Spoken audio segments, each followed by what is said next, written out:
நாங்க இப்ப நாட்டுப்பண் பாடலை தமிழ்ல பாட போறோம். அதுவும் 52 வினாடியில பாட போறோம். நீங்க எல்லாரும் கவனிங்க.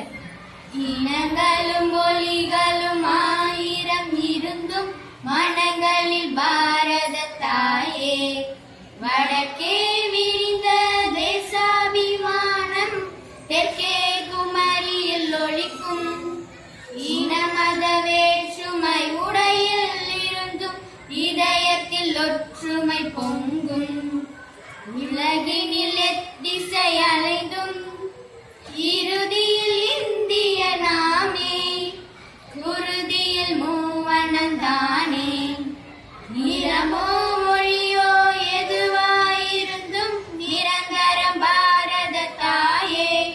வாழ்க வாழ்க வாழ்க, என்றென்றும் நீ வாழ்க. நாட்டுப்பண் எழுதியவர் யாருமா? ரவீந்திரநாத் தாகூர். நன்றி. வாழ்த்துக்கள்.